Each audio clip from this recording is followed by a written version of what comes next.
Is He's trying to put you in the spot. So first of all, good evening, everyone. Good evening.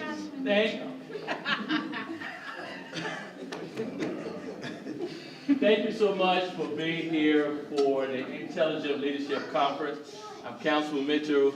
I want to thank you all for taking the time out of your busy day on a Thursday to be here.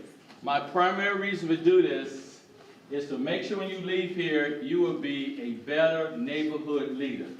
If you notice on the back of the t-shirt, it says strong leadership, strong community. I want to thank you all so much. We're going to have a fast pace today, this evening. Slow me down. This is about your meeting, learning about the 15th largest city in America. Oh, excuse me. Doc, you got to come up here. I'm going to get back to you. And so what I like to do first is to allow your leaders, the people who really make this city work, introduce themselves, their title, and their name. They know they are not to entertain any questions. I don't need y'all to raise your hand. Talking about fire chief, I got a question. No. But I'd like for you now to put a face with someone who you call and you ask for service.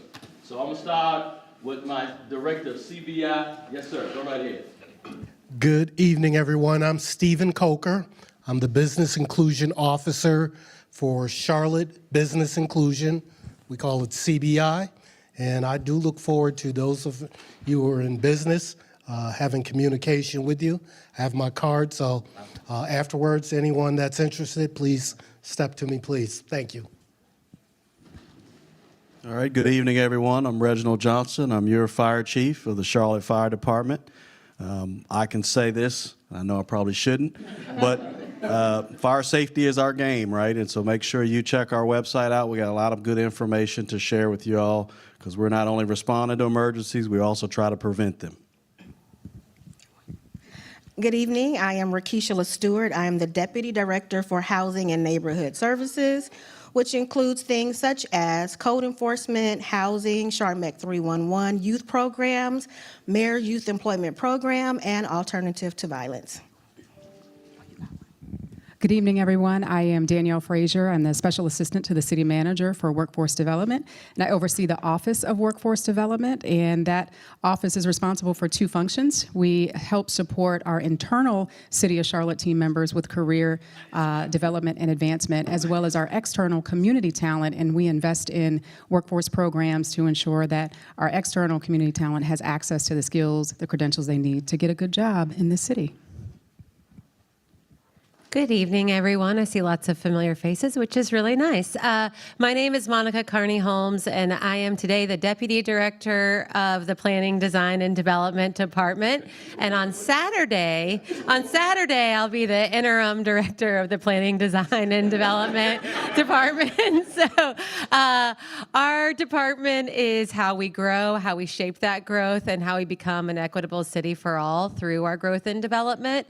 We have a lot of initiatives going on, including area planning, which you'll hear more about. And we also include the Charlotte Development Center and the work happening there, as well as urban forestry, rezoning, which is a hot topic in neighborhoods, how we design our cities, so urban design and historic preservation. And I'm very excited to see you all here. It's a great turnout, so thanks for coming. I've got one here. There you go. Good evening. My name is Anthony Fox, 1X Fox, not 2X Fox. Remember, the 2X Fox was your former mayor. I'm happy to be a part of the organization. I recently joined the city of Charlotte again, this time as your interim city attorney. We have a staff of about 38 lawyers and 49 individuals that service all the legal needs of the city, from your aviation department, your CATS department, your Charlotte Water, your general services as well. Happy to be here. I'm a native Charlottean. It's good to be home. So I don't think I need him. We'll step up a little bit. So before we turn it back over to the politicians, the elected folks, public service, we're all the other team. I called Councilmember Mitchell, what did I call you? Dr. J. Dr. J, okay? And so Dr. J said, I'll be kind to you tonight. All you have to do is say your name, your position, and leave. But I think I owe him more than that, and I think I owe you more than that. Okay. So I'm Marcus Jones. I'm the city manager for, as you've heard earlier, the 15th largest city in the country, okay? And it's a wonderful honor to be with this team, an amazing team. Each Monday at 11:30, I welcome all our new employees. And something I say at that time is that, welcome to the city of Charlotte, the government. And if you brushed or flushed this morning, it was brought to you by the city of Charlotte. If you got on a train or a bus or a streetcar, it was brought to you by the city of Charlotte. If you flew in an airplane into the 7th busiest airport, not in the state or the country, but in the world, I asked those new employees, why did you fly in? But if you did, it was brought to you by the city of Charlotte. So 9,000 employees every day trying to provide the best municipal services in the country. And we wear that as a, piece of pride. I also say, if there's a city manager or a mayor in the country who wants to challenge me on that, meet me in the parking lot at 5. Maybe I should stop saying that. I'm also PK in the youngest of 7, so this is a great thing about Bangor. So I say all this to say, it's one thing for you to see us tonight. So I'm sorry, Dr. No, go ahead, go right ahead, sir. Go right ahead. But we're a family, right? We work together. We work across all these different lines with one goal, to provide the best municipal services for the best value in the country. So we're very happy that you invited us tonight, okay? I'll step back. I'm so proud of you. That's the most I've heard him talk to the public the entire time I've been on council. He did fantastic. You better not try to run against me. No, I'm just kidding. We'd all vote for Marcus. I'm Victoria Watlington, and I have the pleasure to serve alongside Councilmember Mitchell on Charlotte City Council. I serve you as a member at large after previously representing District 3 for my first 2 terms. And I'm so excited to see all of you familiar faces out here because you really, truly are the reason that we are able to come and do the work that we're able to do. So thank you for your leadership. In addition to serving on council or as part of my role on council, I also have the pleasure of serving as the chair of Housing, Safety, and Community Committee. So we get to do a lot of the work with our incredible staff that touches you every day, that you are able to tell us what it is you want to see, and we hope that we're being responsive to it. So I look forward to continuing to get to know you and continuing to learn how you want to grow in our city. Thank you. Let's give our staff a round of applause.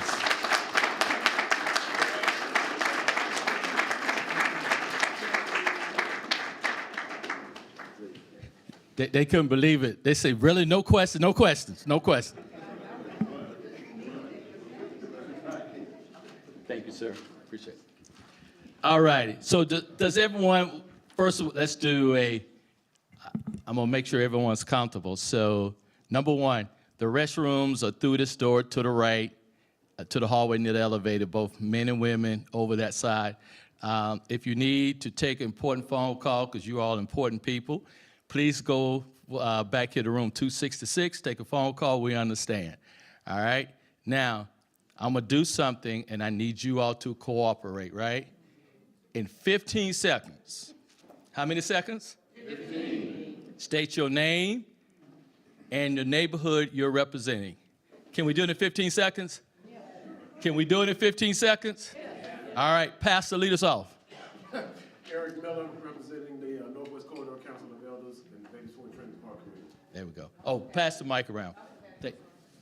Thank you, Pastor. Yes, sir.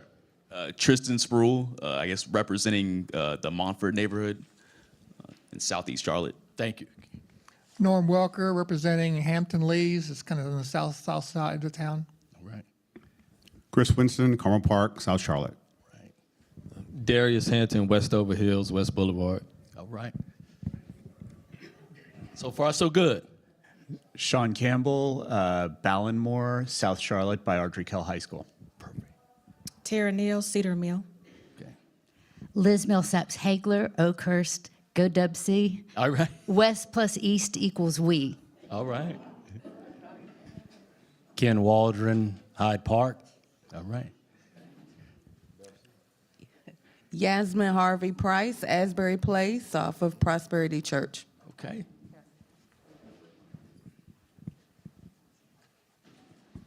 Julius Edwards, CBI. Thank you, Julie. Naima Mathis, CBI. Robert Lowry, Meriwether, and Williams. Okay.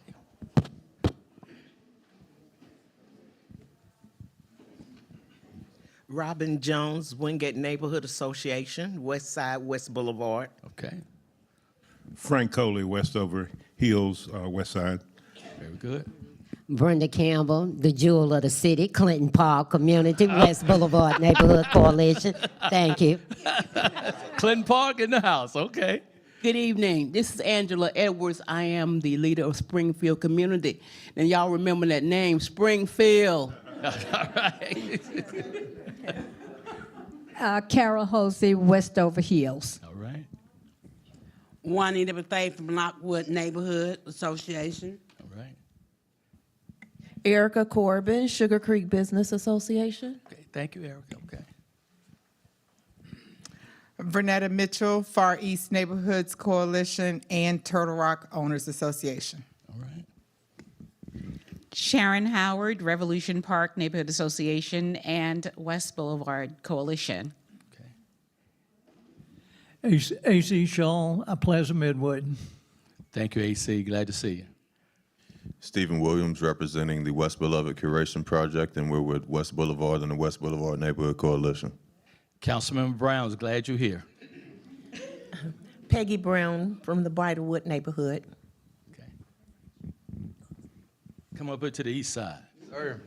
Good evening. Greg Asciuto, Executive Director of Charlotte East. Hello, everyone. Maddie Marshall, Historic Washington Heights, Historic West End Neighborhood Association. Thank you. Carolyn Millen, Eastway Park, Sheffield Park neighborhood, long time proud East Side. David Thomas, Amity Gardens. Joan Higginbotham, Amber Lee, north side of town. Mike Haig, Belmont neighborhood. Gary Young, Sutton Farms, northwest side of town. All right, Gary.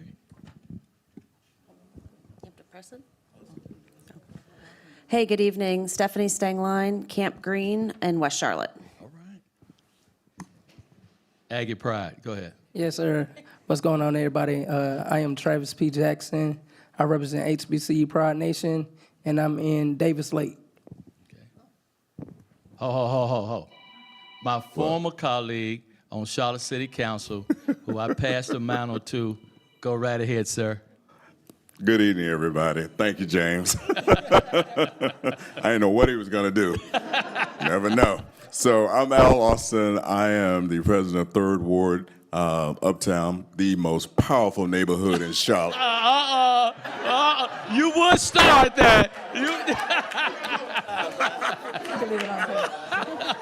Al, why did you start that? You get over here, you can push that. I forgot they had mics here. Oh. You got, there's those two. Good evening. My name is Faith Triggs. I actually live in McDowell Meadow. Councilmember Brown is my representative, and I'm actually here representing Habitat Charlotte Region. Thank you for what you do. Valerie Vaughn, East Side, Linton Place Homeowners Association. Thank you.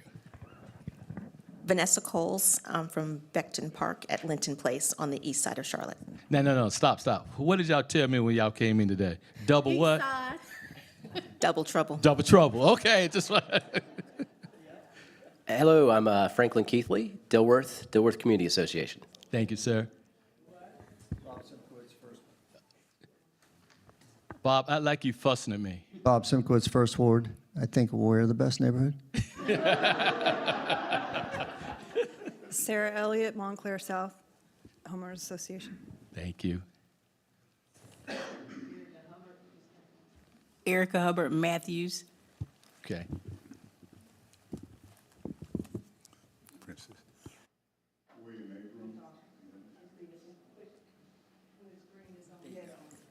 William Abram, Canopy Housing Foundation, and Old Stone neighborhood. Okay, thank you, William.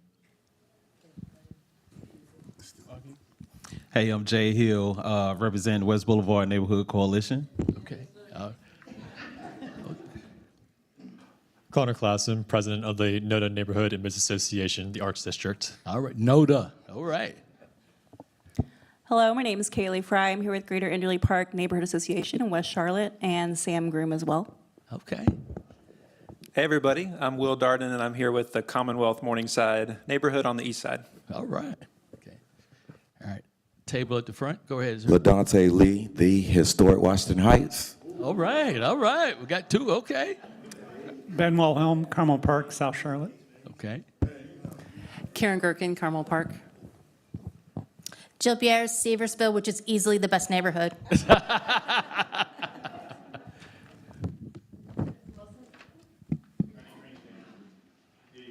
Jennifer Wilson, Seversville Community Organization and 5 Points Community Collaborative. I'm Ron Ross from Northwood Estates Community Organization and also the Historic West End Neighborhood Association. Give yourselves a hand, please. Oh, wait a minute. Somebody sneaked. You know I know you. Where's the microphone? I got to make sure. Okay, there you go. Come on, Tanya. Tanya Jameson, Mary Oaks Neighborhood. Okay, thank you, Tanya. Did anyone else enter the room? Somebody? Yeah. Oh, come on, cowboy. Now, where you going? Donald Wimbush, I'm everywhere. So, Amanda, can you get everyone to come? Now, they really going to be upset with me, but your notebooks, the food, everything was made possible because staff was working hard ever since about 7 o'clock this morning. And I just want to make sure they're going to be mad. Come on. Come on, Antoine. I'm about to call you out. Come on, Antoine. Come on up. Come on up. Come on up. So, now she's really going to be upset. Miss Jo is my sister, and she gets mad every time I do this. But these are the people who worked tirelessly for you this morning, and they wanted to make sure not only was it organized, you had the food, table, and so can you help me to give them a round of applause?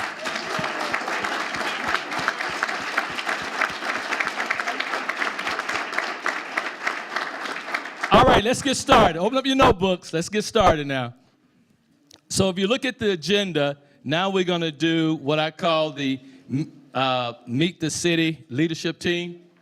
So everybody got a notebook? Let the church say amen. Amen. Okay, so look at, would be the left-hand side of your pocket, and you see the nice pictures of Dr. Watlington and the city council and the entire mayor. So if you do not know your representative, at a minimum, you got 4. Who are your 4 representatives that everybody has?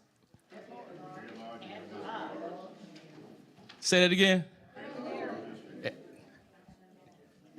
So who's your 4 at large?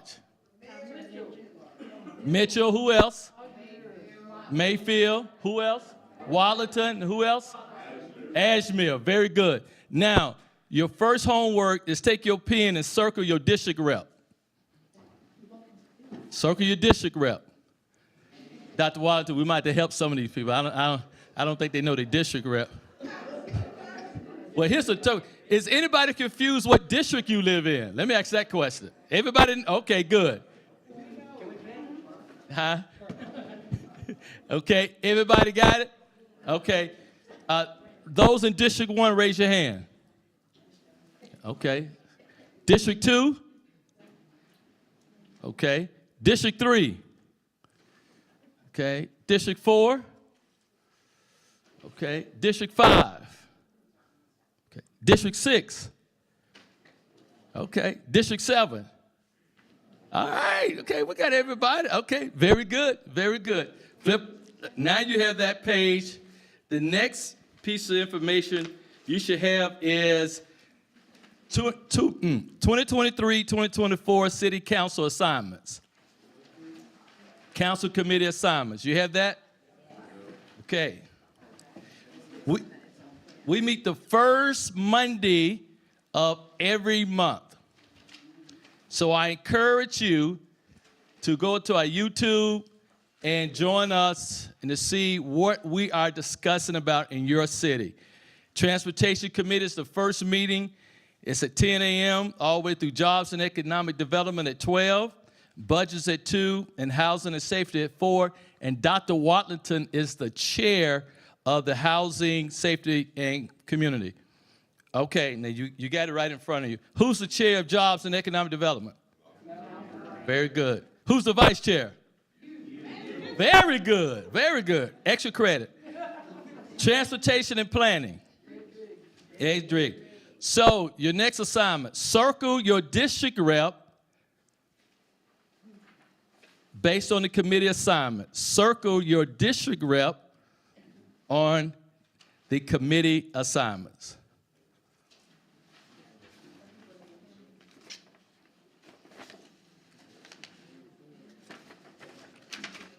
We got it? Okay, anybody confused? Okay.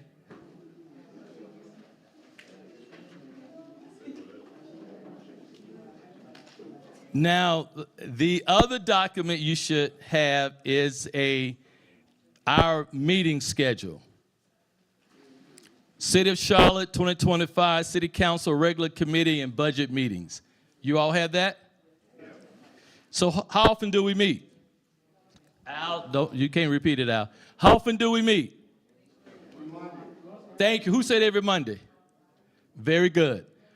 Your city council meets every Monday except for the fifth Monday in the month. Every Monday. It starts at 5 o'clock, a dinner meeting right here in room 267. And then we proceed to go down to the chamber at 6:30 to start a city council meeting. The good thing about the third Monday is always our zoning Monday. That is when we approve all the new development in our great city. That meeting is always over at 10. I give Mayor Lyles credit. She stopped it at 10 o'clock regardless how many cases we have not heard. Our meeting on the second and fourth Monday can go as long as 11, 11:30, midnight, 1 o'clock. Dr. Watlington would tell you after 8:30, I request a pizza. Because you get to keep fueling my body. And after 8:30, 9 o'clock, I am hungry. So we order, I don't know, we go from Papa John pizza to any type of pizza. But I get very hungry. As you can see, our schedule, we have U.S. Conference of Mayors. We have the North Carolina League of Municipalities and the National League of Cities. Why is this important? Because if you have an issue that you need to talk to the city council, please look at the schedule and feel free to call, and so you can get on the docket to be able to speak. When you come to speak to us, if it's more than 15, you only have 2 minutes. If it's less than 15, you have 3 minutes to speak at the public forum. And that's important because I think a lot of people sign up, and then when the mayor says, Ben, you only have 2 minutes, Ben prepared for a 3-minute speech.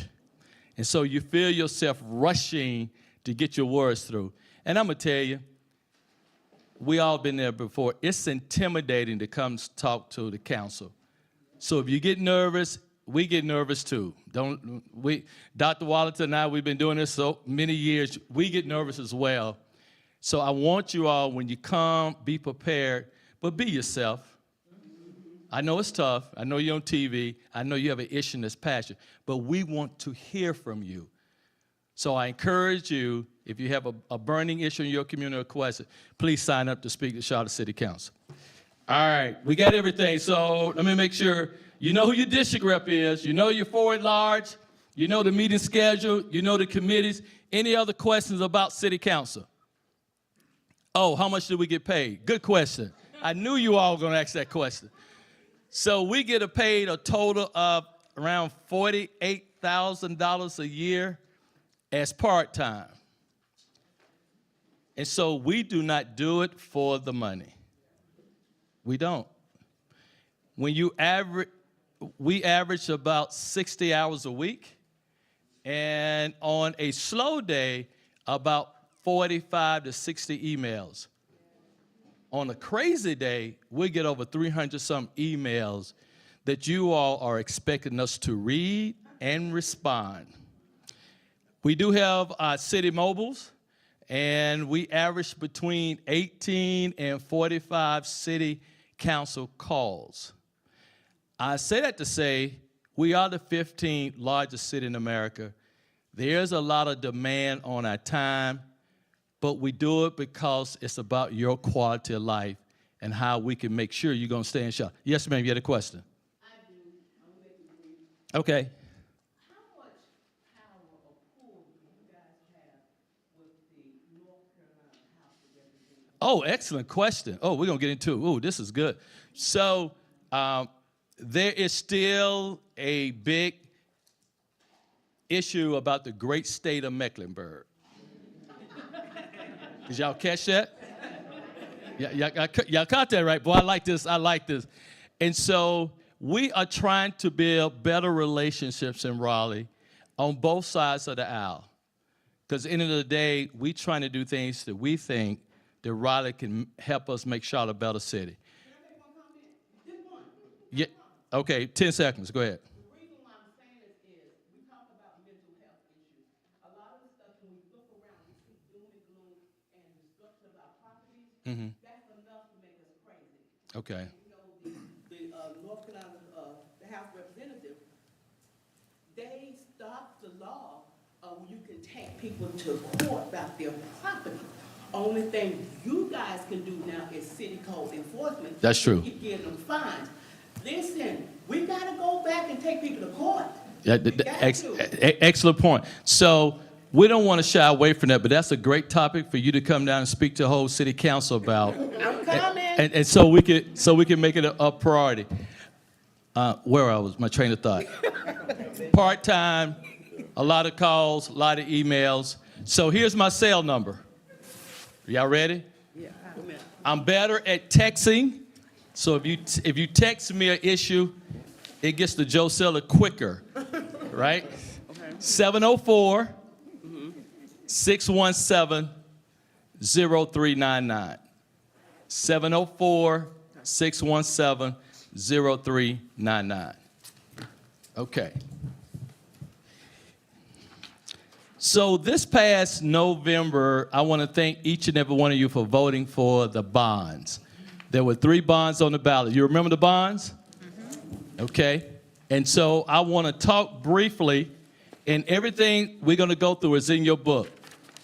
So it's called general obligation bonds, and there was 3 of them. Housing bond was for how much? Very good. Neighborhood bonds?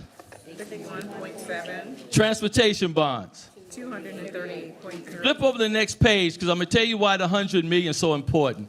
Councilmember Al also can tell you when he served in city council, our housing bond was only $15 million.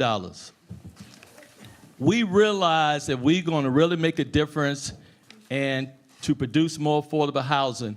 Thank you, Dr. Wallington. Absolutely. We had to ask you for more money for a housing bond. So we went to $15 million for about 10 years in a row. Then we went to $50 million. And for the first time, because of you, you all allowed us to go to $100 million. So the question is, how do we spend that money? It's called our Housing Trust Fund. Those are projects that you, the community and developers, say, we need to build more affordable housing in our community. I would tell you we are about 24,641 units shortage. 24,641 units shortage for reaching what we need to put out in the community for our citizens. That's a lot. And we cannot do it only by building more units. And so when we talk about affordable housing, we talk in 2 silos. One is, yes, the unit we need to build, but secondly, if we can provide more job opportunities for our citizens. And if we can do that, that will allow you to make enough money that you can build what we see a lot of for sale sign in the market. So there are several categories. We talking about housing bond priorities, and here's how we broke down that $100 million. $25 million home ownership, rental housing production, $35 million. We really believe in reducing displacement, so $14 million for anti-displacement. You see supported services, $9 million, rehab, $5 million, site acquisition and transit. We really, did I do something wrong? We really believe that we need to build more affordable housing around our transit. Did I screw up? And last but not least, administration evaluation. Here's what I say to you about affordable housing. Everybody in this room believes it's important. And then there's a blue Z that will go up near your neighborhood, and we get a lot of feedback. And you know what that feedback is? Not in my backyard. Think about it. It's a priority for all of us. But when we build it near your neighborhood, we get so much pushback. So the question I have for each and every one of you all today is, how important is affordable housing for all our citizens in Charlotte? I want you to really think about that this evening. And I hope you become a fan and realize that affordable housing near my neighborhood is really about making Charlotte a better city. We're not trying to reduce your property value. We're not trying to, some of the negativity around affordable housing. We're not trying to bring crime to your community. What we're saying is there's a need out there in our city, and we would like for you to be a partner to allow more affordable housing units to be built. Okay? Yes. 2 questions. Vanetta, and then D5 double trouble. Yes, Vanetta. Thank you. I really appreciate the focus on housing affordability for Charlotteans and people who move here. The ask is you've now created an issue of infrastructure. Yes. And if there could be a way to balance the need of housing and the infrastructure improvements needed, then I think there wouldn't be as much frustration. Good so point. you can't just do one without the other. Excellent point. So let me give Councilmember Renee Johnson credit.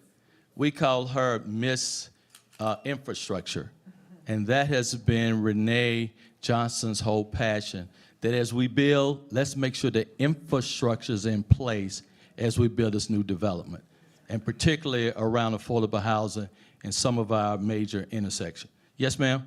So you mentioned not wanting to bring more crime to the neighborhood when you're getting some pushback. But as I look at your figure for a family of 4 that's making $25,000 a year, assuming that they bring home 66% of that gross amount, we're looking at about $1,300 a month is all they're going to bring. It's almost impossible to bring affordable housing without the crime if you have to pay Charlotte's rents. So perhaps we need to relook at that figure about what a family of 4 can really live on, because Okay. you're looking at the gross amount, not what you're actually bringing home. How someone could make $13.95 and 83 cents a month and pay rent, utilities, car payment, God forbid, student loans. It's almost like it doesn't exist. Okay. What you're offering doesn't exist. Okay. Good point. Good point. Oh, I'm sorry. I just want to reiterate what Madam said, and she said, bringing affordable housing is great for us. Jobs, infrastructure hasn't broadened, even the wage hasn't came up. How do you guys equate that to affordable housing? We gotta equate jobs, building better roads. So good question. So we just left our city council retreat in Ash for the last 3 days. And I think for us, it remained a priority, workforce development, jobs, affordable housing. And we hope with your all support in November, you will help us pass the 1-cent transit tax in November. It would generate almost $370 million for us to improve our roads and our sidewalks. The 1-cent sales tax will be on the ballot if the General Assembly in Raleigh will allow us to put it back in November. And with that approval, it would generate $370 million of new tax dollars for us to use on our roads, sidewalk, and our bus system. Yes, sir. I am making $15 an hour. Mm-hmm. I want to live in Charlotte, surrounding Charlotte, Concord, whatever. Can't afford more taxes on my paycheck. Right. But you guys want to be a, you want guys want to bring people from out of state to this city. Does that matter? Do I matter? So, no, good question. So we're gonna have a very transparent conversation. We are afraid, some of us are afraid of the direction we're going, that we're building two Charlottes, to your point. The Charlotte that's very appealing to California, New York, Chicago, come to our great city, and a lot of them are paying cash for their homes and their property. Then we have the Charlotteans, like you just described, sir, who are making $15 an hour and saying, I can't live in the city anymore. Now I got to go to Monroe and Matthews. We're trying to address that. And the best way we know how is create more affordable housing units and provide more high-paying jobs for you. I'm a big opponent about workforce development skills, building a skill capacity. So if you were working at a hotel, I want to give you coding skills, then now you can get a job at Atrium Hospital. We got to make sure that our citizens here in Charlotte have the skills to provide more high-paying jobs. Okay? Yes, ma'am. Again, I just want to thank the City Council on behalf of Habitat for the $25 million set aside for affordable home ownership, because that is the pinnacle and that builds well. So thank you for your work on that. Thank you. Yes, sir. Yes, sir.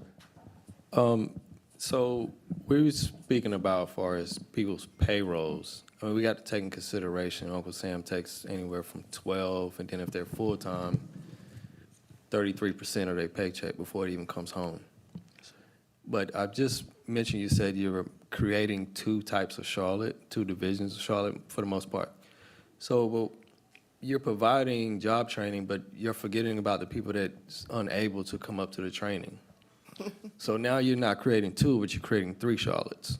So my goal is to create one Charlotte. The current environment we live in is two Charlottes. And so to me, one Charlotte looks like a city that everyone can afford it, everyone has great, nice paying job, and they feel safer in their neighborhoods. And so here's a prime example. So we took the lead, the city of Charlotte. We made sure that every city employee now makes a minimum of $25 per hour. Because we had some of our city employees, particularly in the solid waste, that were making $13 and $15 an hour. We adjusted, because it's hard for us to tell the private sector, the banks, to go out there and offer $25 an hour when we're not doing it. Right. And so we're trying to continue to be the role model, and so we can have more partners, corporate firms to join us. Go right ahead. So I had another statement is, so I went delinquent on my property taxes on purpose. And I got so many calls and then a knock at the door from the city. But we have these big corporations that's delinquent for years with unpaid taxes. And they're not being forced to pay their taxes, so that's part of one of the reasons why the debt ratio. And then, okay, if we give them a break on their taxes, that means they should be able to pay their low-grade employees more money. At least the ones that's in this city. I can't speak for their companies nationwide. So I'm going to try to stay in my lane because I get excited. So here's what I would say to that. We can't control what Bank of America, Wells Fargo, or Atrium do, right? But once again, we're trying to show them that if the city of Charlotte can do it, and we don't have the profit margin on return investments that they have, that they would take it upon ourselves and say, let's follow the city of Charlotte and start paying our employees more than $25 an hour. Well, I totally agree. Yes, ma'am. I want to say one thing. Yes. I was there that night when the city guys was talking to y'all about that $25, and they were very powerful, so I knew y'all was going to listen. Yes, that's right. Thank you. And we do listen. So we glad you all. Yes, ma'am, and then we'll keep moving. Yes, ma'am. Okay, hello. I'm a fan of affordable housing. However, I believe there should be equity in affordable housing because we certainly have our share along the West Boulevard corridor. And that's where you create possible crime and what have you. Kids shouldn't choose, oh, not in my backyard. Right. So we have to share that responsibility. You're exactly right. So when I was a District 2 rep, we had a map to show where all the affordable housings were. And at that time, District 2 had about 14,000 affordable housing units. District 5 was second with 8,000. And District 6 and 7 had less than 100. And Next so question. what, to your point, what we said, affordable housing should be a shared responsibility of everybody in the city of Charlotte, not just on the backs of people in the district. Yes, sir. Yeah, so we don't see a whole lot of affordable housing being built in the Dilworth neighborhood, but we see a lot of fee and lieu being paid by developers in order to get bonus, development bonuses, Bonus density, height, yes. et cetera. Is there anything you could do to maybe, increase the amount per square foot they have to pay so that they may actually include affordable housing units instead of the fee and lieu? Good question. So in our toolkit, we do have a bonus density that if you create more affordable housing, we give you more housing trust fund. So we're trying to get more creative to get more units. And so there's a mathematical problem too in this, right? Land is more expensive where? Right. Land is cheaper where? And so we try to encourage developers to go to a certain part, but then for them it's a bottom line. And let me say this, anybody who's in affordable housing space know that your profit margins are very thin. So you're not getting into this business to get rich. You're really getting into the business of affordable housing to be a partner with the city of Charlotte and help us with a big issue. Okay, last one. Last one. Last one. So I've been knowing you for like, I don't know, 25 some odd years. Yes, sir. Used to be vice president of MMCA, was on the board of North Carolina Minority Construction Association. So we know when we are building a city, there's new construction firms, new developers coming in. They want their share. So when you build an affordable housing, that goes into the infrastructure, as my lady said before. How can we really deviate the dollars and make sure that everyone who pull up their bootstrap, go for their jobs or work and get their credit right, get the same opportunities as the developers and the construction firms that is not stationed in North Carolina? When they come over here and build, they want the percentage of the city, they want the percentage of the state, and you guys is selling us affordable housing. Who can afford that? Who can afford that? So just tell me, because you got a whole lot of players in the game, and I just want to know how you guys create those formulas to say, you can afford this house. You can, I heard that question differently. I thought you were asking, how do we get incentives for companies who relocate to Charlotte to build? But that's not the question. That come here and build, because they getting tax dollars from us, that means that the rate's gonna go up, but we always pitching affordable housing. So there's a lot of money being deviated out. So you gotta get it from somewhere else, right?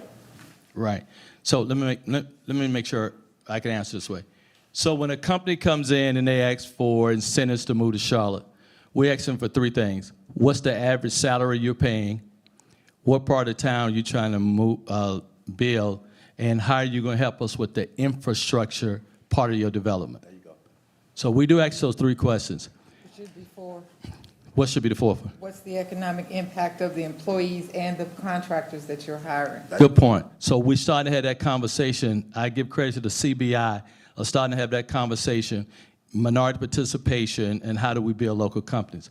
And so sometime the state would come in, one company say we need $8 million. The state would say maybe we'll give a grant for $4 million, and then the city and the county, then we would give a grant for over 20 to 30 years to finance the other $4 million. So sometimes it's a three government partnership: state of North Carolina, Mecklenburg County, and the city of Charlotte. Public, private. Got it. Okay. So all three. So let me move, because Real y'all gonna quick. fuss at me. Yes, ma'am. Could you give a range of how you define affordable housing? Yeah, so. By that, I mean a dollar amount, because as I understand it, the average cost of a home in Charlotte is about $400,000. So when you do the math and what the average person might make per year, is it really affordable? So here's our definition of affordable housing.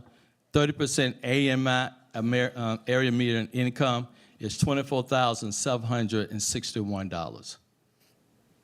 That's what we describe as affordable housing. We need to build, for an average person make $24,761, we need to build them a unit in the city of Charlotte. That's the salary that we are missing in providing affordable housing, $24,761.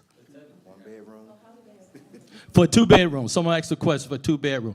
That's why it's a real issue in our community, because you had to ask your question, then who's going to build that unit? Because you know what the average rent need to be? $359 a month. Where are you finding $359 a month for an apartment in Charlotte? Thank you. So we're not running away from the issue.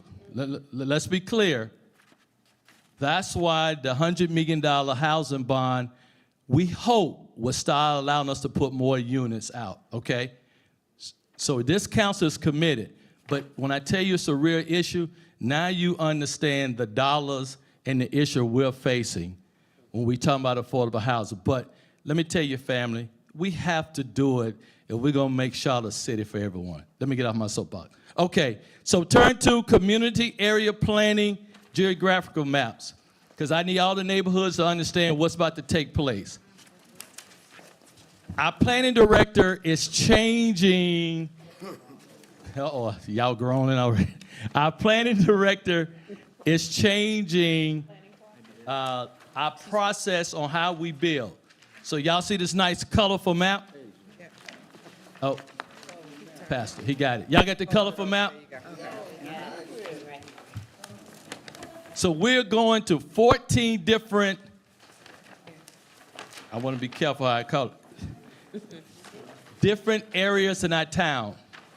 And the reason why we're doing this, because we believe that all of these areas we have in color have something in common. Either they need more job opportunities, they need more infrastructure, they need more transit. And so I want you to look at that, because starting this spring, we're going to start having community meetings, and we need you to attend to give us input. How do you want your community to look? We're asking staff to do more and more meetings with the citizens instead of them planning the future for you. We need your voice. We need your comments. We need your input. So when you look at the community area planning map, circle where your community is. Real quick. Circle where you think your community is. So I would tell you North Middle, Outer, that's North Lake Mall. Northwest Middle, Outer, that's UNC Charlotte. West Middle, that is probably closer to Overlook and Coolwood. Okay, you got a feel? Okay. Where's my deal? Where's my NOTA? I thought I had a NOTA. NOTA, I think you're a Northeast Inner. Okay. And North Inner, we're split. Yep, you split. Okay. Nation Ford, where Nation Ford Road at? Nation Ford is South Inner. Okay. South Inner. Okay. Now, Amanda, can you help me with the next topic? Yeah, I want to do the budget. This is the city council budget that we receive at the retreat. And I know you always ask, where is my money going? Amen. Right? So this first, you are not going to believe it, but this is true. Now, you do have this in your book. You have it in your book as well. So This is our great city. And what this demonstrates is the cost of living compared to Charlotte and to all the cities in North Carolina. Okay, wait a minute. I don't believe it. What do y'all see? That we're the lowest. Hello, who said that again? Say that again. Lowest. Who's the lowest? We are. Thank you. I don't believe that. Typical household. He almost like Durham. Go ahead and flip that. But that's okay. I want you all to see it. No, that's Smudgy. It's Tanya. When you Yes. differentiate, you said cost of living, but the slide says cost of government services. So Sorry, yes, I'm sorry. Right. Thank So you. that is different than I Cost think of- what people are thinking about. Thank you, Tanya. Thank you. We didn't believe it. Yeah, thank you, Tanya, for the clarification. Cost of government service, what we provide is the lowest in the state. All right. Okay? Let me flip over. Let's go to the next one. Here's the one you all like to talk about. That's right. Property tax. Oh, yeah. Now, see, somebody said that wasn't right. Oh, my God.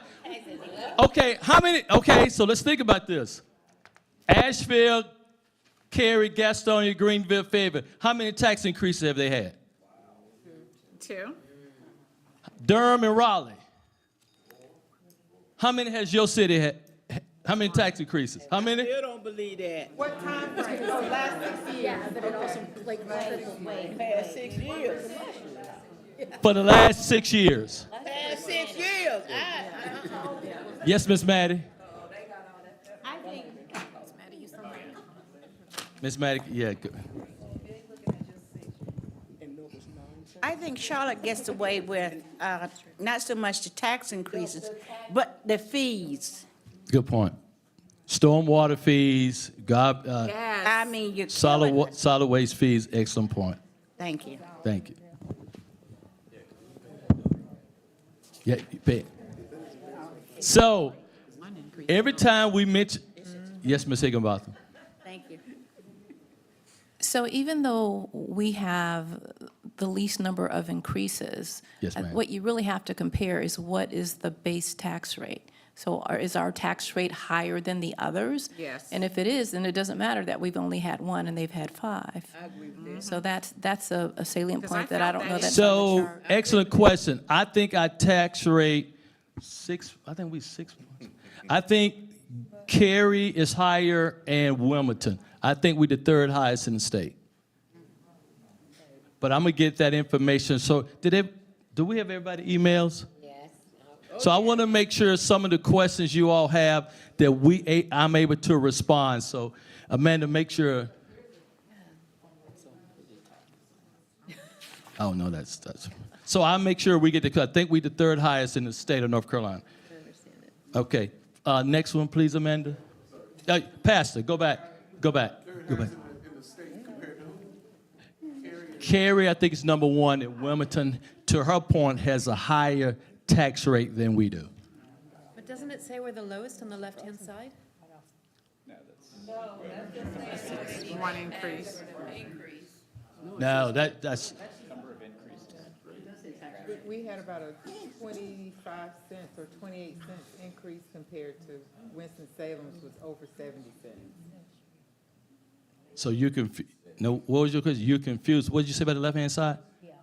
That's the tax rate, isn't it? Where That's just the increase. it says tax rate. Yeah, I think so. Oh, so, let me get clarification because I know we're not the lowest. So let me get clarification to where we are as compared to other cities. I'll make sure I get that out to everyone on the side. Okay, let's go to the next slide. One point with tax rate is not only the rate, but the reevaluation. My rate's fine, but my house price and the. It's increasing. You're exactly right. And I think Mecklenburg County is about to do a revow. We will not do a revow, I think, for another 5 years. But the Mecklenburg, you're exactly right, Mecklenburg County. So here's how we managed to prioritize. I think I mentioned how we increased minimum wage for every employee. Our health care, I increased the fire. Our biggest cost is public safety. Yes, sir. Charlotte, North Carolina tax rate is 40, I'm just gonna round up, 49% per every $100. Okay. Okay. You got that on what page you on? Okay.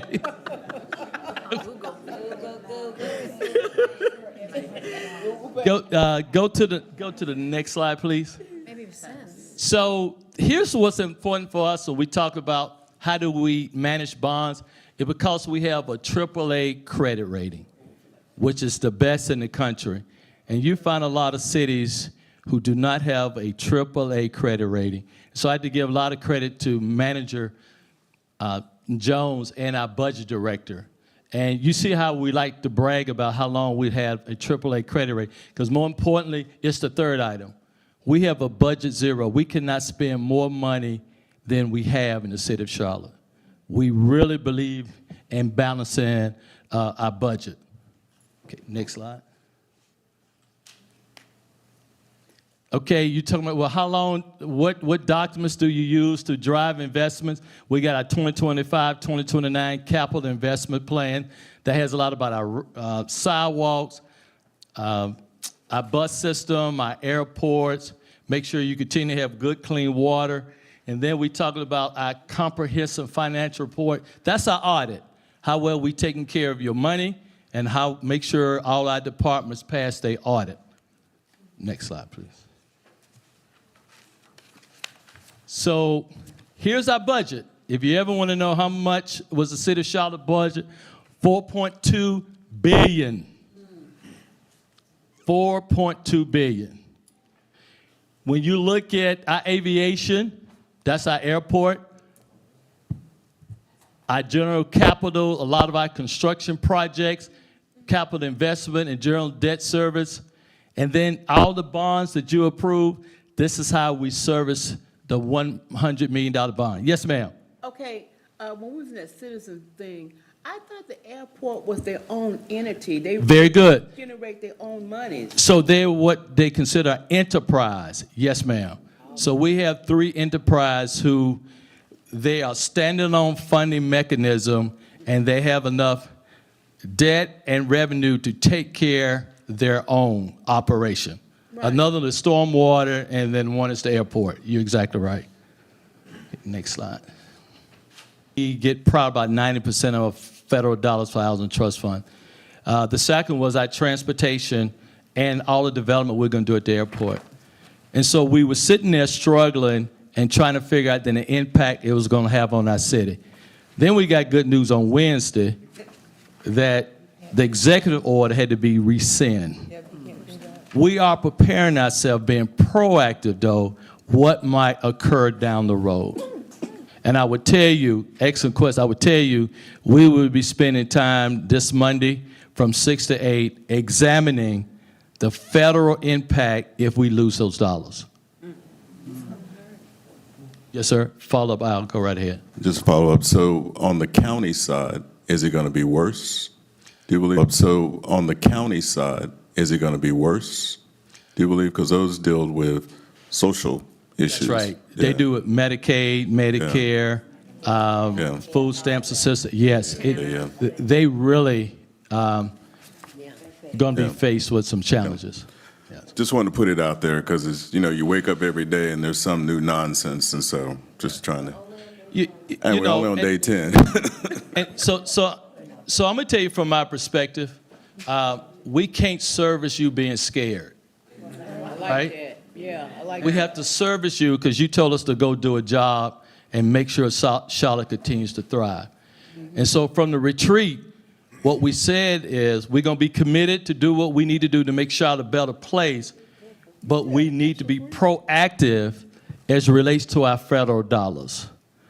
And I think you got a commitment from the city council, the mayor, and Monday night at 6 o'clock, we're going to have our first discussion. If we lose all our funding for Housing Trust Fund, what does that do to us? If we lose all our, I think we got a runway A, we want to put out there in the airport, and another air traffic control tower. If the federal government say you're not getting those funding, what will that do? And so Monday night will be an interesting discussion for the city council. Thank you. It's also up to we the people, we have to be more proactive in our approach and let our elected representatives know where we stand as well. Did y'all hear Ms. Maddie? Yeah. Because we really need y'all sometime to say what we doing is right. Because Al mentioned the General Assembly. We still have the notion, the great state of Mecklenburg. So it's not supermajority it used to be, but it's still the city of Charlotte is now looked upon as a favorite city, as the queen. It's still looked upon as sometime, oh, that's Charlotte, they're going to do what they want to do anyway. Okay? So thank you, Maddie, for saying that. Excuse me. Yes. Could you repeat what you said a minute ago about not being afraid? Yeah, so we cannot allow what's going on in the White House control how we service this city. And so we believe we got to be courageous in our leadership to make sure Charlotte not only continue to be a 15th largest city, but it's a city that's moving forward. As Ms. Maddie Marshall said, and I would tell you it's very helpful, please come down and tell us sometime what we doing is right. Tanya Jameson can tell you, she was at our meeting, she heard some of the conversation, and some of the conversation, we didn't want to put the word small in some of the language, because we were afraid that we say small business, it would trigger people to look and say, what is Charlotte trying to do? And I raised my hand and I fought, Al, to your point, I believe in small businesses. Thank you. It's the fabric of our community. It's the backbone. But I would tell you, every once in a while, we need y'all to tell us, continue to fight for us. You're doing what's right, because we know it's the right thing to do, but we sometimes just need reinforcement, okay? This one. Oh, thank you, Amanda. So Amanda told me to pay attention to this box. What does that say? Huh? What does that say? Thank you, Al. Can I get an applaud? No.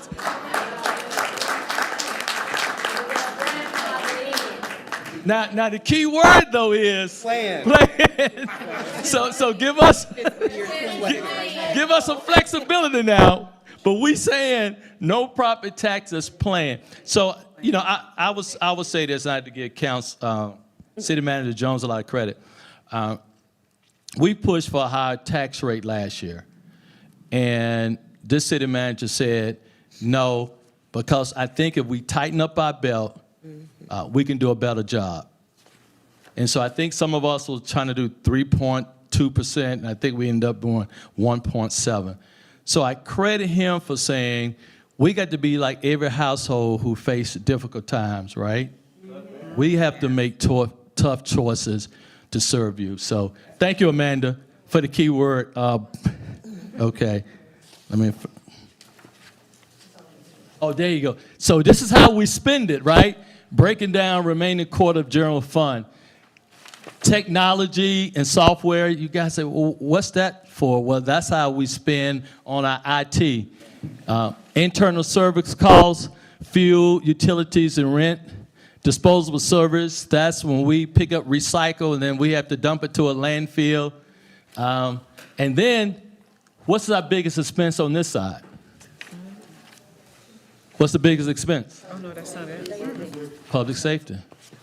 And I would tell you, we are 300 police officers short. Yes, ma'am?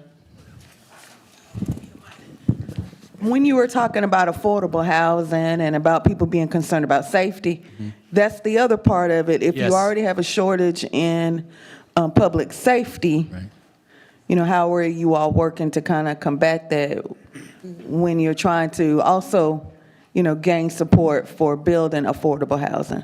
So I think the first step, and I have to give Chief Jennings credit, now when there's an automobile accident, we use in civilians to show up and kind of take the accident report.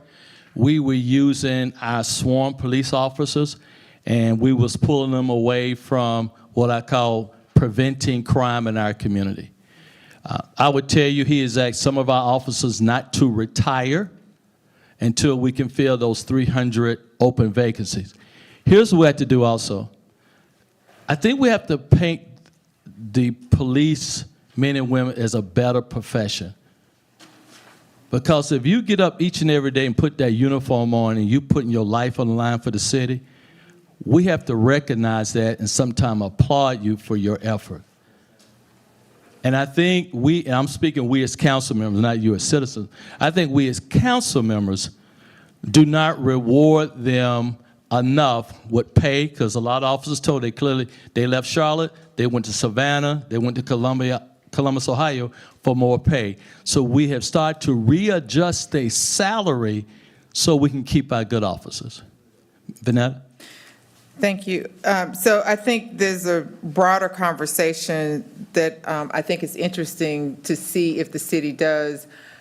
Crime cannot be prevented from a single result or a single action, right? Right. So is there a partnership between law enforcement, Charlotte-Mecklenburg schools, other types of nonprofits who are looking to build the economic or increase the economic mobility of citizens, right? As we try to increase the pay and the wages for those, as well as Mecklenburg County. So does the Charlotte have partnerships with those other community and government organizations to help really figure out what the root is? What they say, idle mind is a devil's playground. That's true. So when people don't have anything to do. Right. So let me answer it this way. Number one, I think our only commitment financially is school resource officers. We pay about $6 million to the Charlotte-Mecklenburg school system for school resource officers. I think we need to do a better job. I think there's more we need to do. We did hire a firm out of Chicago to work in some of our corridors to be more proactive in preventing crime among our high school students. It's still more to do. We set up about $5 million for nonprofit who work with those who have repeated bad behavior. It's still more to do. I would say that from a General Assembly perspective, we have made a tremendous ask of additional $15 million for preventive juvenile crime. When you look at the number one statistic in our community who's preventing crime, it's 15 and under. So I want you all to think about that. We do have a curfew, and our 15-year-olds are not abiding by the curfew. I blame it on who? Parents. Say it again? Parents. Y'all know how y'all were raised. When that street light came on, where were you? In the house. We're going to have a real conversation, right? You were in the house. Yeah. Question. And now we're not having that same parental guidance. And so, Vanetta, to your point, we think government has a bigger role to play. And taking James, because if he's not getting disciplined at home, then somehow we got to give him activities, introduce him to a career so James can be motivated instead of doing crime. I do want to get in IT. I want to get in this AI space. Yes, ma'am. I got just one question. I'm gonna stand and say this. This is very important. Very important. You know, I've been in Charlotte all my life, been here for 63 years. I've seen so much difference in Charlotte. We, as Charlotteans, have got to go back where Charlotte used to be. We was a Bible Belt city. Oh, You yeah. know what I'm saying? And we done forgot about it. We just free will, we do whatever, and we still gonna have to live by some kind of principles and goals in our life. In order, what is it, out of mind, the devil's playground? Well, yes, indeed. We got to get busy, but these churches is failing us, our children. They're all around the neighborhood, but do they come inside our communities to help out? No. The church are needed at the table. Yeah. No, thank you. Okay, so I have been on the MMCA as a vice president back in 2000 and What's the MMCA? MMCA, explain. MMCA, Metrolina Minority Contract. Construction, well, Contract Association. I did it for like 4 years. I've been a member with them for a long time. Anyway, I'm the guy who will say what you don't want to say. So, Mr. James, Yes. I know you by your nickname, but I'm not going to say that today. No, go right ahead. We have a problem of this no snitch clause. Parents, nieces, uncles don't want to tell on their nephews, sons, daughters, and whatever. We could put so much money into the police force or homeowner associations, however it is, they don't know the core problem in our neighborhood. If you're going to tackle anything in the community as far as safety and building new communities, we still going to have the problem of, I'm not going to say gang violence, but just violence. If you start promoting this no snitch clause and say, listen, it doesn't matter who you are. If you are a menace to society, we got to get rid of you. I'm sorry for that. I mean, I got 4 boys and a daughter that's 30 and 20-something years old. If you're doing bad the first time, you make a mistake, I'm going to come and get you. Second time, you're on your own. But we have to start having someone accountable in each district to tell on the ones who's doing bad. Now, that hasn't been promoted, but you got to start on the level that you are on so it could be mass, it could be mass appeal. I'm going to say this, 2 things I was passionate about when I was in district. One was a neighborhood crime watch program. I hope each and every one of your neighborhoods have a neighborhood crime watch program. And I believe there's a difference between a nosy neighbor and a gossipy neighbor, right? We need more nosy neighbors. They check on your property. They make sure when they see a strange car pull up in your driveway, they'll call you. We don't need gossiping neighbors who just trying to get in your business and spread gossip.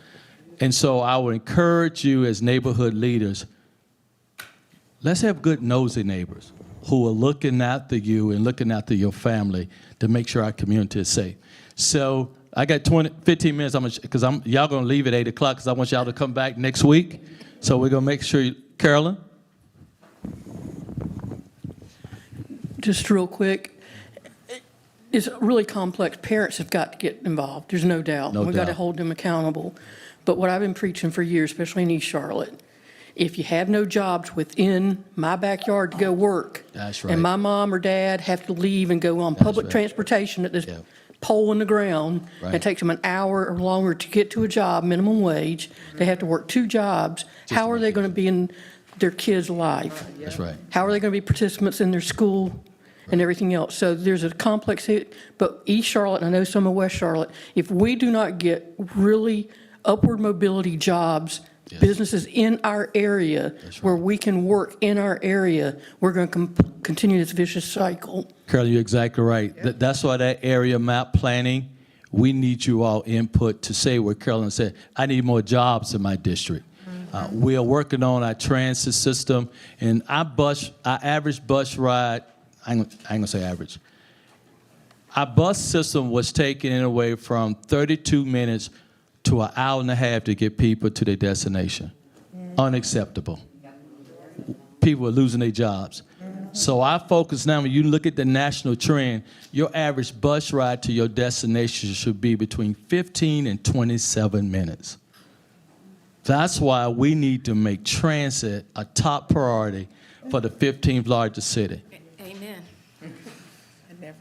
Pastor? You talked about the police officers being 300 short. Yes, sir. The cats is a number of drivers short too. Yes, sir. But not as bad. I think cats, we have addressed it from safety concern. We had a lot of our cats drivers retiring because we're having a lot of safety issues. So I think Brent Cagle's done an excellent job now preventing crime behavior on our bus system.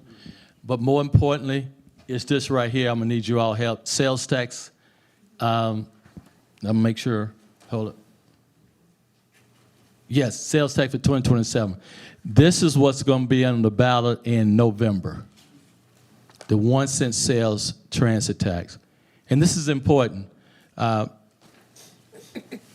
ain't going to call out, but she knew what I'm referring to. So we have 2 daughters, both of them in Washington, D.C., and they have challenged me. They say, Daddy, we're not coming back to Charlotte until you complete a real transit system in Charlotte.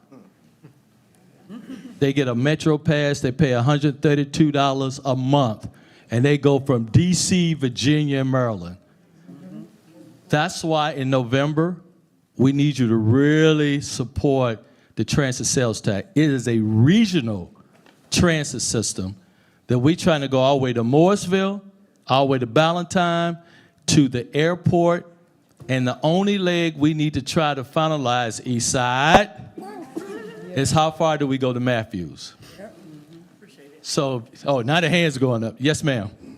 So I just wanted to, Talk a little louder, please. yeah, so one of the challenges with public transportation, and I'm a big proponent and fan of it, is that some of our stations are not safe. Yes. And I live very close to a transit station and been working with multiple agencies to try and improve that. And it's a constant battle. And I hope as you move forward with funding of our public transit, that you also include safety around that, not only for the citizens who use it, but also for our small businesses who get a lot of activity that's associated with the crime in the area. Okay. So can you do me a favor? I gave you my cell number. Can you text me the stops and questions so I can do a follow-up for you, okay? I will. Okay. Yes, sir? So I've been trying to get an answer to this question for a little while. So West Boulevard, my parents live in Barringer Woods, right across from Stratford Y. And I'm looking at the $25 million as it relates to the corridors of opportunity, right? I went to some planning meetings that the city of Charlotte had back in September and October in the different areas of Charlotte. And I kept asking questions about West Boulevard in that corridor and when some of the implementation would happen in that corridor. And I couldn't get a clear answer. But I look at other corridors, in other western areas of Charlotte, and there's a lot of activity going on in those on that side of town. And so I just wanted to find out, like, would this money be spent and all projects move consecutively, or if not, what happens to move certain areas further along than others? We're really trying to make sure our corridors opportunity get additional funding. I think we're going to put another $35 million for corridor opportunities. And it's to your point, we need to move faster. We need to make sure we got some success on Beatty'sford Road. Now they got 4 banks on Beatty'sford Road. The branding has changed. Now we're on Sugar Creek. We bought 3 drug-infested, prostitution-infested hotels. We towed 2 of them down. We got them out for R&P to bring affordable housing back. And so we have momentum. We need to move faster. And I know West Boulevard and Graham Street are the next 2 corridors we're trying to get additional funding. So don't give up on us. Continue to ask the question, but help is on the way. So let me take, I want to do this in 4 minutes, because then I need you all to do something for me before we wrap up. So this is about, though, November and why we need to approve the transit sales tax. This is our whole mobility plan. Go to the next one. And so what is it about? You touched on it. Mobility, housing, and jobs. Good paying jobs, safe place to live, a way to get there. Next slide, please. So this is in your book, but I want, okay, I'm sorry. Okay. Here it is. The slides in the very back page. So we have these in your book, but once again, these are the new strategic investment areas, the part of the sales of transit tax that we are going to put money in. All right? Go to the next one. Okay. Go to the next one. So East Side, there we go, Harrisburg and Arrowwood. And so we heard loud and clear, transit, concentration of jobs, and better bus. Go to my next one, because I think we broke it down. That's our team. That's our team who's working on the one of our strategic areas. Okay, here's a good picture. Wait, go back if you don't mind. Go back one. So this was August. Grass. This was December. This is January. What should I tell you? We are laser focused now to try to do our projects more quickly and address the issue. This issue over there was, we do not have sidewalks in our community. So I think that's what we would to citizens. Here we go. So what we're trying to show here and demonstrate is the vision. But neighborhood leaders, we need you to weigh in. Because you all experience it each and every day. So if we have something wrong, we need you to speak up. No, excuse me. Attend the meetings, speak up, and let us know what we need to do differently. Go to the one. Keep going. I want the one that shows every district. Keep going for me. I think. Okay, bingo. Okay, so. District 1, this was coming your way if we approve the sales transit tax. District 2, District 3. So we have started the process of addressing what we're hearing that we need to include more to improve your quality of life. District 6. Now, I'm going to tell you about Ed Driggs in District 7. Ed Driggs used to... my community's doing fine. We're okay. We don't need nothing in Ballantyne. Ballantyne citizens came down, started speaking. Ed Driggs said, okay, I get it. I need more sidewalks in Ballantyne. So it was funny because Ed used to tell us, oh, don't worry about me. Now all of a sudden Ed's like, oh, no, I need sidewalks. And so, but if you look at this, 264 roads, we trying to road widening, complete sidewalk. Where's my bicycle crew? Anybody right? There we go. 1, 2, there we go. We get it, right? And I'll be the first one to tell you, I could not stand those bicycle lanes. Yes. Right? I'm going to be honest. No, I can't stand when they hold up traffic, so please build them some lanes. Right, so, Banana, we are building them more bicycle lanes. Al, help is on the way. I had to appreciate you all taking up a lane for health. I get it. So, street lighting. How many of you all have street lights out in your neighborhoods? Help is on the way. And then shared bike and mobility hubs. Ma'am, that's what I was saying. Please send me the bus stops that you're having problems with. Yes, ma'am. You said earlier that this has to get approved by Raleigh in order to even make it to our ballot. What is that process and what could we do? And Raleigh doesn't seem to be taking it, so. That's what I'm talking about. Did y'all hear that? She said, what can we do? So, Raleigh approved. So we have to get approval for Raleigh to put it on the ballot. Early voting starts in August. We are praying that Raleigh will give us the okay as early as April. What I would like for you all to do is write a letter in support of Raleigh. Please allow the citizens to have the ability to vote. That's all we're asking for. Just to put it on the ballot so you all can determine whether we want it or not. So thank you.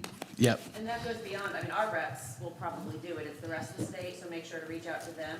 No, we just need you to reach out to your representative, your own rep, and say it's important. We would like to have a choice, so can you put this on the ballot for us? Huh? Who votes on it? Is it the House of Representatives? Both, the whole General Assembly, House and Senate. Yes, ma'am. So this is a great chart, but in our books, it's like this, it's really teeny. Is there Are you somewhere going- that we Yes. can Oh, it's find really this small. information? Okay. Yeah, they have 3 slides on this Okay. when you get to that. Can you email this? Yeah. If you left your email addresses, we can email the presentation. Okay. We'll email the whole PowerPoint presentation because we had it at the retreat and it was 34 pages, but we'll make sure it's large and so you can clearly see what's yellow and then what's purple. One more slide, please. Okay. So you said, how you going to spend that sales transit tax? And 40% of it rolls, 5.7B, over 30 years, and 3.8B for buses. Bus service, we need to increase our bus service. 2,000 more bus stops improvement. And here's the key. What's our goal? 15 minutes. We got to make sure Charlotteans can get to work. That's it? That's the last one? Okay. One more. Okay. That's it? Okay. Let me do this. Did everyone leave their emails when you signed in? Have the registration list so we can just email it Okay. out to everybody. And then those people who registered this morning, who I begged and twist your arm to Have them attend, please text me your email so we can send it to you. At your desk, I want you to do one thing. I want you to tell me, what do you expect from this city council? The truth.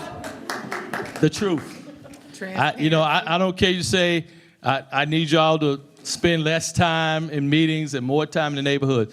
Because I think it's important for me. Reason why I didn't have staff here, I want to be here. I think you have to hold us accountable for engaging with you and for the actions we take.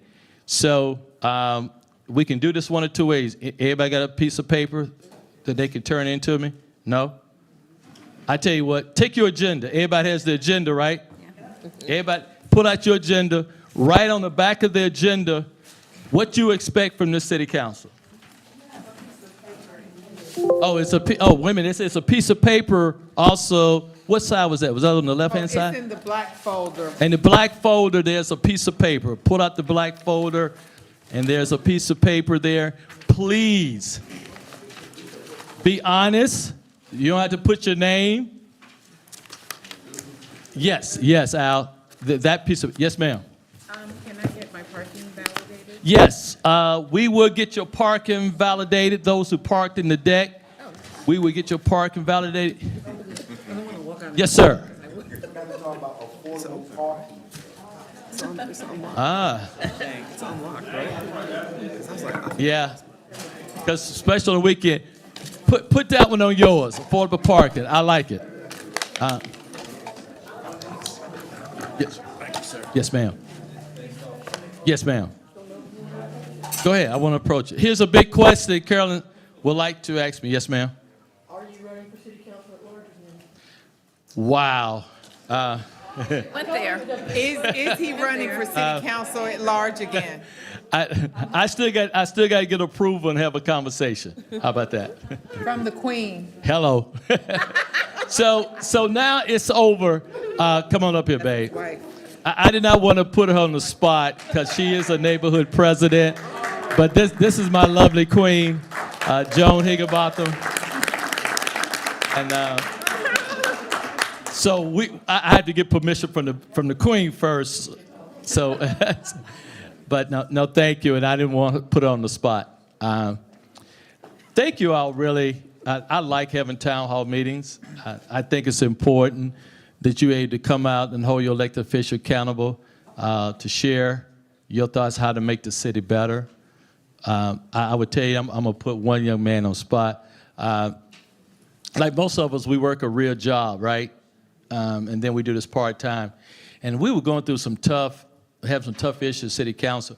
I went to work one day, and this young man left a nice note. It's just a thank you.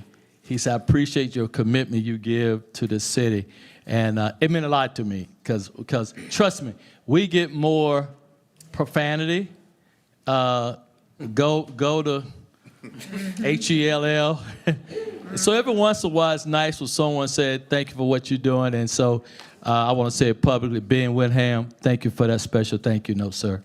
That meant a lot. All right, y'all feel like them pieces of form? Yep. Okay.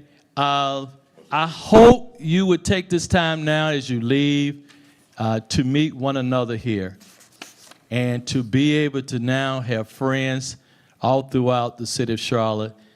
And you can pick up a phone and talk to and call. We will send out a list of everybody who attended. And so it'll be the group ILC 2025.